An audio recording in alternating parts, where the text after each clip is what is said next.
यदि आपको वृंदावन ईश मोहन रसे प्यास सीन सर्वस्वधीह, यदि आपकी बुद्धि वृंदावन के ईशी श्यामा श्याम के प्रेम में मत वाली नहीं हुई तो कुछ प्राप्त नहीं हुआ। जीवन का सार भगवत प्रेम, क्योंकि प्रेमी महापुरुष है। भगवत प्रेम, तत्वबोध भी आत्म प्रेम है, उसमें मुझे कोई संशय नहीं। तत्व ज्ञान और तत्व बोध होना बड़ा अंतर है। जैसे हलवा बनाने का ज्ञान हो जाना और हलवा बना करके खा लेना, इतना अंतर है। तत्व ज्ञान हलवा बनाने का ज्ञान हो जाना, और तत्वबोध हलवा बनाकर खाकर उसका स्वाद ले लिया, वो तत्वबोध। श्री भर्तृहरि जी महाराज कहते हैं कि मुझे लगा था कि मैं बहुत ज्ञानी हूं। संतों के वचन बहुत अमृतमय होते हैं। कह रहे हैं कि यदा किंचित ज्ञोहम द्विपयु मदांधा समभवम, मुझे लग रहा था कि मैं चक्रवर्ती सम्राट हूं, मैं बहुत पुण्यवान हूं, मैं बहुत महात्मा हूं, मैं बहुत ज्ञानी हूं। तदा सर्वज्ञोस्मीत्य भवदव लिप्तम मम मनहा, यदा किंचित किंचित बुधजन सकाशाद वगतम तदा मूर्खोस्मीति जो इव मदी मदो में व्यपगता। आज मुझे पता चला कि मैं मूर्ख हूं। मुझे लग रहा था मैं ज्ञानी हूं, मैं चक्रवर्ती सम्राट हूं, मैं मदोन्मत्त हो रहा था। लेकिन जब मुझे इस संसार का रहस्य पता चला तो लगा मैं मूर्ख हूं। सुना चुके हैं भर्तृहरि जी का यहां जो परिवर्तन हुआ उनके जीवन का। भर्तृहरि जी के मन में एक बात थी कि संसार का सबसे बड़ा सुख क्या है, बोले काम सुख। अंदर देखा, बहुत विवेकवान थे। उन्होंने अपने अंतःकरण को देखा कि संसार का सबसे बड़े मांग सुख क्या है, काम सुख पाया। और वो अपने अंदर पाया कि मेरे अंदर भी काम सुख है। तो चक्रवर्ती सम्राट, इनके मन में आया कि फिर हम ऐसा काम सुख पूर्ण क्यों न कर ले जिससे हमारे मन की इच्छा शांत हो जाए। तो उन्होंने, चक्रवर्ती का मतलब होता है कि बहुत से राजाओं के ऊपर जो बादशाह, उन्होंने पूरे अपने देश में सब सुंदरियां आवे और मैं उनमें से देखकर उनका वर्ण करूंगा। तो विश्व की सुंदरियां सब एकत्रित हुई, उनके माता पिता सब लाए, क्योंकि महाराज भर्तृहरि जी वर्ण करेंगे पत्नी रूप में। सबको देखा, एक पिंगला नाम की सर्वांग सुंदरी भर्तृहरि जी की वहां जम गई और कहा कि आप मुझे अपने पति रूप में स्वीकार करेंगे। तो उसने कहा हमारा अहोभाग्य। बहुत भागवतिक रीति से जो शास्त्रीय पद्धति है, पाणिक ग्रहण संस्कार हुआ। अब ये तो जो भागवतिक पुरुष होते हैं उनके स्वभाव में कुछ अलगाव होता है संसारिक पुरुषों से। वो जिस पे लगेंगे एकदम तन्मय होके लगेंगे, जिस पे लगेंगे। अगर वो भोग में भी लग गए तो उनके जैसा कोई नहीं होगा। आसक्त पुरुष मतलब ऐसा कोई विषयी पुरुष नहीं होगा, स्वभाव होता है। रूप में आसक्त हो गए तो ऐसे आसक्त हो गए, ऐसा कोई संसार में नहीं होगा। भोग में आसक्त हो गए तो ऐसा कोई दूसरा नहीं होगा, और विरक्त हो गए तो ऐसा कोई दूसरा विरक्त, मतलब उनका एक स्वभाव होता है। जैसे पत्नी में आसक्त हैं तो छाता लेकर बाजार वो स्वयं नहीं जा सकते क्योंकि अदर्शन हो जाएगा। तो पत्नी चल रही सीधे मुंह, वो चल रहे उल्टा मुंह। संसार हंसे तो हंसा करे हर समय पत्नी के मुख में, दृष्टि पत्नी के मुख में। वही महाभागवत हुए, क्या नाम, धनुर्दास जी, क्या नाम था, धनुर्दास जी नाम था। बहुत बड़े महापुरुष हुए फिर, क्योंकि वो सीधा आसक्ति रंगनाथ जी से। तो ऐसा होता है। तो भर्तृहरि जी बहुत बड़े महापुरुष हैं। अब जीवन का राग उनके हृदय में काम में देखा कि काम स्त्री आसक्ति, विश्व सुंदरी, सर्वांग सुंदरी, पिंगला। उन्होंने ऐलान कर दिया राजकाज विक्रमादित्य देखेंगे, मैं इस बात का अनुभव करूंगा कि क्या सुख इसमें है। क्योंकि बताया ना, अलग खोपड़ी होती है। जो भागवतिक महापुरुष होते हैं उनका चिंतन ही अलग होता है। बड़ी ही सुंदर पत्नी बिल्वमंगल जी की, पातिव्रत धर्म से एक बार नहीं देखा। वो आसक्त चिंतामणि में तो आसक्त अलग खोपड़ी होती है। अब रात दिन केवल महाराज भर्तरी और पिंगला और हर खान पान की व्यवस्था, बस पर्दे के अंदर सामग्री रख दो, जाओ।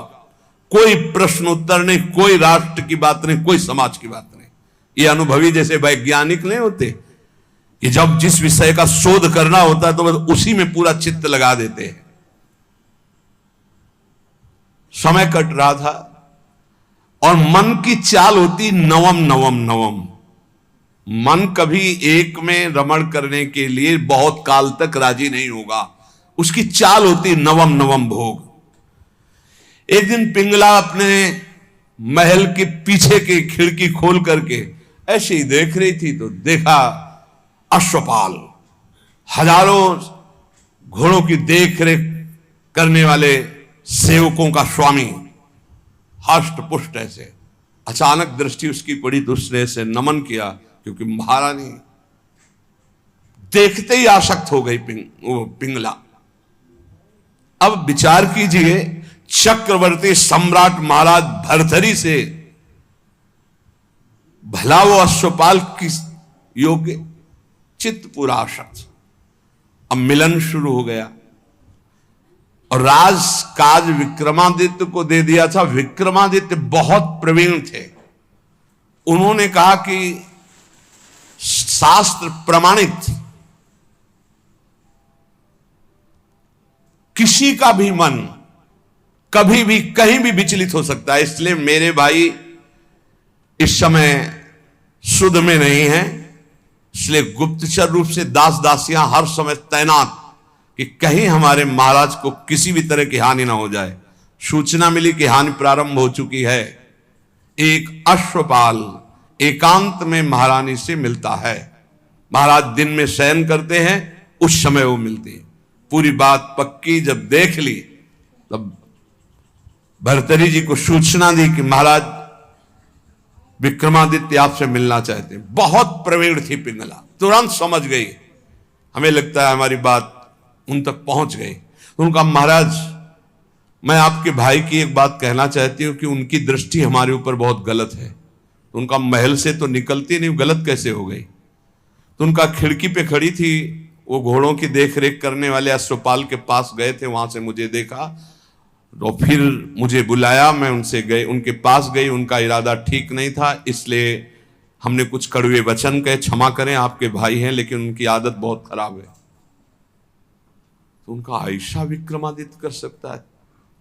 जान न जाए, ये भगवान की माया विचित्र है।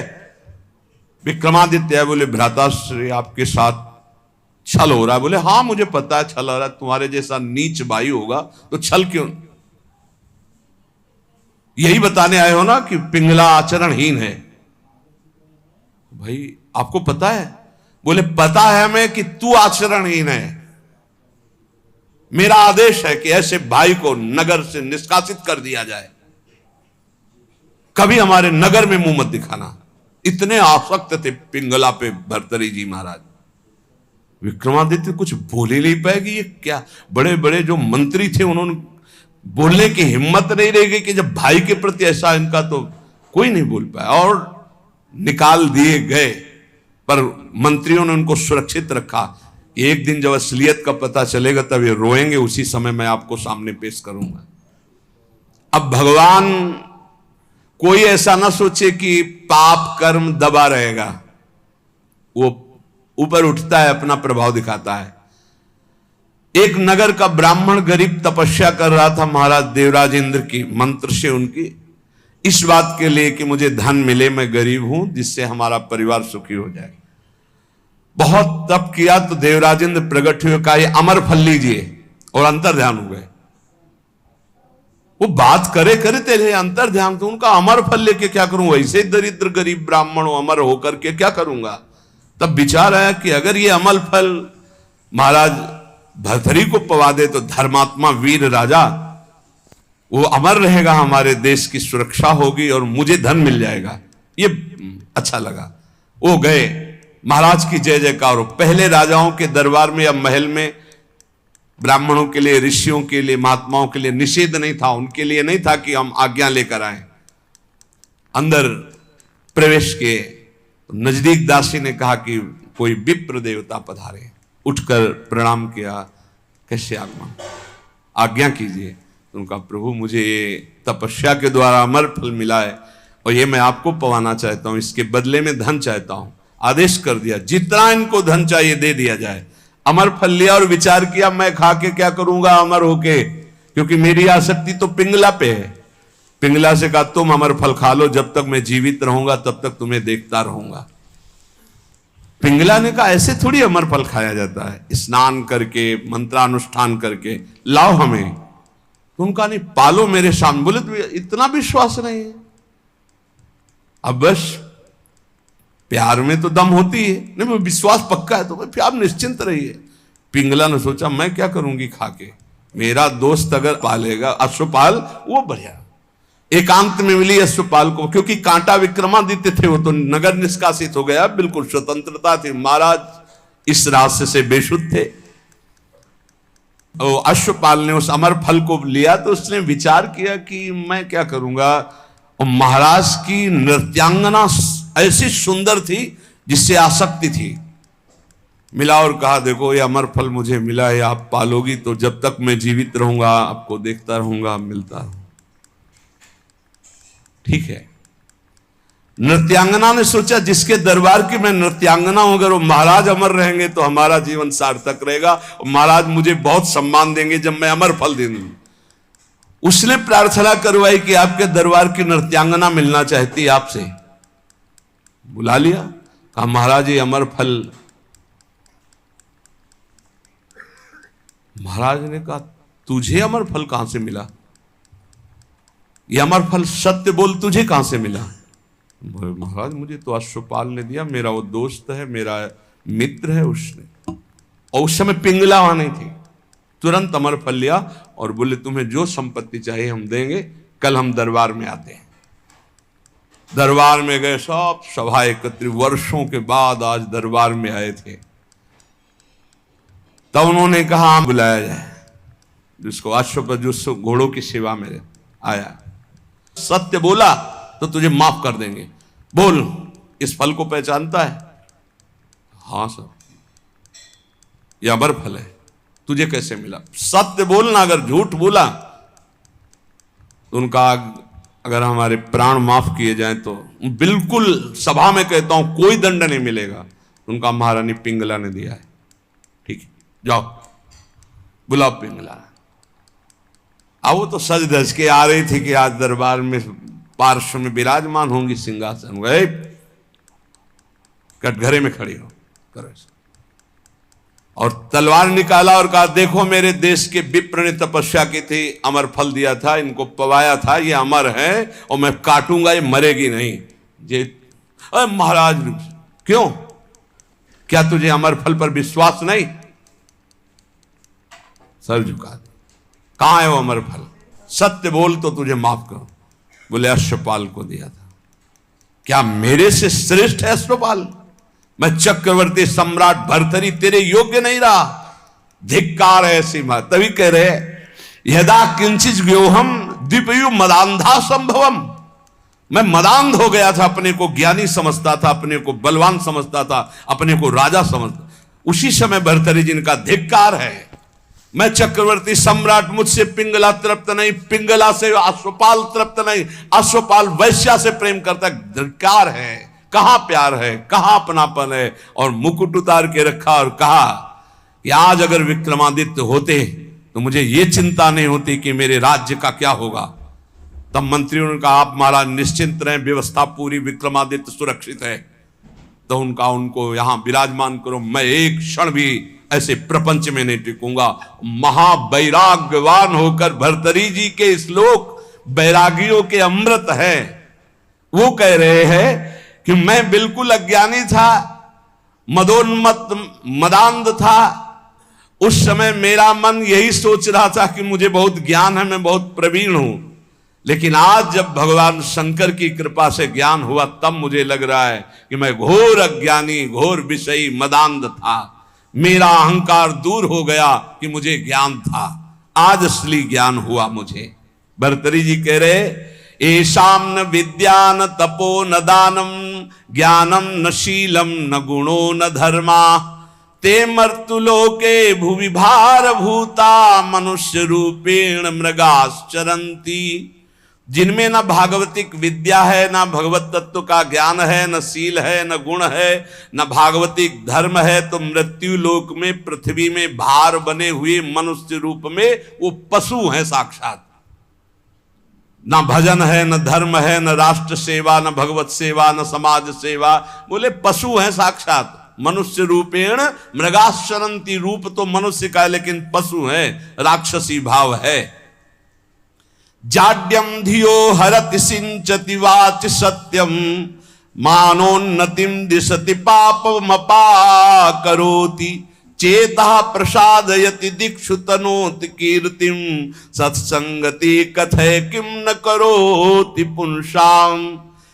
यदि संत पुरुषों का संग मिल जाए तो किसका नहीं उपकार हो जाएगा, अर्थात किसका नहीं मंगल हो जाएगा, अर्थात सबका हो जाएगा। क्योंकि संत पुरुषों के संग से बुद्धि की मूर्खता का अपहरण होता है, जड़ता का अपहरण होता है। सत्संग से वाणी में सत्य का संचार होता है। सत्संग से सबको सम्मान देना आता है। सत्संग पाप को दूर करता है। सत्संग चित्त को आह्लादित करता है, क्योंकि चित्त से वो प्रभु का चिंतन करता है और समस्त दिशाओं में कीर्ति फैल जाती है सत्संगी महापुरुष की। इसलिए धन्य है जिसको सत्संग प्राप्त हो गया। भोगा न भुक्ता वयमेव भुक्तास तपो न तप्तम वयमेव तप्ताः कालो न यातो वयमेव यातास तृष्णा न जीर्णा वयमेव जीर्णा। हमने भोगों को नहीं भोगा, भोगों ने हमको भोग लिया, किसी काम का नहीं रखा। तप नहीं किया, तप्त होते रहे, जलते रहे। काल व्यतीत नहीं हुआ, हमारा जीवन व्यतीत हो गया। तृष्णा नहीं मरी, हम जीर्ण हो गए, वही भोग वासना। इसलिए भक्तिर्भवे मरण जन्म भयम हृदिस्थम स्नेहो न बंधुस न मन्मथरा विकारा संसर्ग दोष रहिता विजना वनांता वैराग्य मस्तिकिमतः परमर्थ नियम। सबके आदि कारण भगवान का भजन करो, मान लो मेरी बात, वही तुम्हारे हृदय से जन्म मृत्यु का चक्र मिटा देंगे। यहां कोई तुमसे प्यार नहीं करता। भर्तरी जी कह रहे, उनका अनुभव, ना कोई तुम्हारा यहाँ भाई है, न बंधु है, न कुटुंबी है, न पत्नी है, न पुत्र है। केवल माया ममता का विकार रचकर तुम्हें भगवत प्राप्ति से विमुख करने का नाटक कर रही है। हृदय में एक काम विकार का अभाव कर दो, कुछ नहीं है इसमें, केवल माया नाटक के द्वारा समय नष्ट कर रही है। कामिनी के कमनी कलेवर को देखकर जिसका मन आसक्त हो गया वो क्या करेगा। ये संसारिक लोग केवल शरीर संसर्ग जनित सुख में ही अपने जीवन को नष्ट कर देते हैं, वो परमात्म सुख को नहीं जानते। ये शरीर कोई अपना थोड़ी है, इसमें कोई सुख है। बहुत विचित्र है, प्रवचन कर लेना सरल है, सुन लेना सरल है, आसक्ति हटाना कठिन है। शरीर अविद्या है, केवल अविद्या। ये जो आप देख रहे हो, अविद्या का भोग ही एक लक्ष्य बना हुआ शरीरधारियों में। परम विद्या भगवान के आनंद की हमारे अंदर मांग है, इसलिए हर भोग के बाद हमें घृणा हो जाती कि यार शायद इसमें सुख नहीं, शायद इसमें सुख हो, इसमें सुख नहीं। पूरा जन्म जन्मांतर व्यतीत होते गए, आज तक नहीं वो मिला सुख, क्योंकि हमारे अंदर जो मांग है वो परमात्म सुख है। परमात्म सुख प्राप्त करने के लिए मानव जन्म मिला है। इसीलिए श्री भर्तरी जी कह रहे हैं, अगर सुख है तो राग रहित होकर वैराग्य में सुख है। जब तक शरीर स्वस्थ है तब तक भगवत प्राप्ति का उपाय कर लो, नहीं धोखा हो जाएगा। यावत् स्वस्थमिदं कलेवर गृहम यावच्च दूरे जरा यावच्चेन्द्रिय शक्तिर प्रतिहता यावच्छयो नायुषः आत्मश्रेयसि तावदेव विदुषा कार्यः प्रयत्नो महान प्रोद्दीप्ते भवने च कूप खननम प्रत्युद्यमः कीदृशः। भर्तृहरि जी महाराज कह रहे जब तक तुम्हारा शरीर जवान है, स्वस्थ है, आप भजन कर लो। बुढ़ापा में भजन नहीं कर पाओगे। बुढ़ापे में भजन नहीं होता, प्रपंच होता है। प्रपंच जीवन भर प्रपंच किया है तो बुढ़ापे में प्रपंच ही। बूढ़े तोता को कुछ नई चीज नहीं सिखा सकते। एक लाया गया था तोता, तो जैसे को राधा, तो राधा नहीं बोलेगा। उसको जो सिखाया गया था वो बूढ़ा तोता उतना ही बोलता था बस। जैसे मिट्ठू तो कहेगा मिट्ठू, राधा नहीं बोलेगा क्योंकि सिखाया नहीं गया ना। ये प्रपंच सीखे हुए हैं मन बुद्धि पूरे जीवन। अब उनको बुढ़ापा में कहो राधा, तो बुढ़ापा में राधा थोड़ी बोलेंगे। देख लो जब बूढ़े बैठे हो, देखना ये बात अच्छे से समझ लो। बूढ़ा तोता राम राम नहीं रटता, राधा राधा नहीं रटता।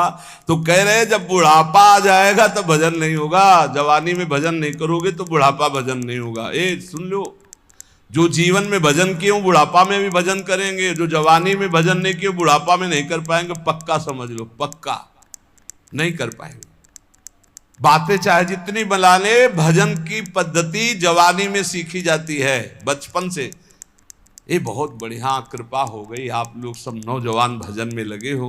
अगर इस समय अपनी निरंतर भजनाकार वृत्ति कर लो ना, तो जिससे आगे चल करके भजन करना थोड़ी पड़ता है, नहीं वो चलता रहता है। बड़ा आनंद, क्षण क्षण रुदन करन, ऐसा आनंद प्रकट होता। मान लो जो आनंद की खोज कर रहे हो कहीं नहीं, सिर्फ भजन में मान लीजिए, प्रार्थना मान लीजिए, सब सुख आपको घेर लेंगे। क्योंकि माधव की चेरी माया है, और आप माधव का भजन करते हो तो माया आपकी सेवा में हो जाएगी। और माया की तरफ माधव को छोड़कर चलोगे फिर नहीं चल पाओगे। पक्का समझ लीजिए, अगर हरि को छोड़कर तुम माया को भजना शुरू कर दोगे तो कुछ छात नहीं लगेगा। हरि को पकड़ लोगे तो, पर हरि को कोई नहीं पकड़ना चाहता। पक्का बहुत बड़ी माया के प्रभाव, प्रलोभन प्रवृत्ति है, हरि को एक क्षण में छोड़ देगी। एक बार नारायण भगवान ने कहा लक्ष्मी जी से कि देखो प्रभाव तो हमारे ही जोर का है। तो लक्ष्मी जी ने कहा वैसे हम आपके ही प्रभाव से प्रभावित है, लेकिन दुनिया में हमारा ही प्रभाव है। बोले हमारा तो विश्वंभर नाम है, पूरे विश्व का भरण पोषण तो मैं करता हूं। विनोद हो रहा था लक्ष्मी नारायण जी का। तो लक्ष्मी जी ने कहा जहां चाहो तहां तुम अपना प्रभाव दिखा के देखो, फिर हम अपना प्रभाव दिखा के अगर आपको हटा न दे तो बताना। भगवान ने कहा हटा तो तुम नहीं सकती। तो लक्ष्मी जी ने कहा धक्का लगवा के हटा देगी। बोले चलो अब हम तय करते हैं। तो एक ध्यान में देखा एक बहुत संतों की सेवा करने वाला भगत, उसके यहां सन्यासी बन के भगवान गए। देवी देखा, साष्टांग दंडवत किया, चरणामृत उतारा, तखत पे आसन लगाया, बैठारा। महाराज बस कुछ क्षण रुको, अभी भिक्षा बन रही थी। भिक्षा इतने खांसती हुई एक लकड़ी ली हुई बूढ़ी का रूप रख के लक्ष्मी जी गए। बच्चा कुछ भोजन मिलेगा? हाँ माता जी, स्वामी जी बैठे, अभी भोजन बन रहा है, बस स्वामी जी को पवाया आपको। भगवान नारायण मुस्कुराए, माता जी को जमीन में बैठाला गया, स्वामी जी तखत। मुस्कुराए ला भगवान की, देखा ना आदर तो हमारा ही हो रहा है। लक्ष्मी जी का चुप रहो भी थोड़ी देर। आए तो स्वामी जी अपन नारियल का खप्पर, लक्ष्मी जी ने कहा बच्चा हम बर्तन अपने पास रखती, झोली बढ़िया रत्न जटित, सोने की थाल, सोने की कटोरियां, ऐसे चांदी। भगत ने सोचा मैया ऊपर ऐसे देखने में बूढ़ी बाढ़ी लगती है तो कितना कीमती सामान है, पर भाई हो सकता है बड़े घरों की हो, अपना ऐसे परोसा सब। अब स्वामी जी की तरफ तो दृष्टि, माता जी लाओ माता जी बर्तन धो के हम आपको दे दें। बोले नहीं बेटा, एक बार जिस बर्तन में पाते हम दोबारा उसमें पाते नहीं, और ये तुम ही रख लो। अरे बोले माता जी बड़ी कृपा, पर बोले बेटा आज रात रुक। अब माता जी जिंदगी भर रुको, आपका घर है। पर बोले जहां सन्यासी रुकते हैं वहां में, ए स्वामी जी आप चलो, बोले नहीं बेटा रात तो रुक ले। बोले नहीं, देखो स्वामी जी मतलब समझ जाओ आप बस हो गई हमारी श्रद्धा।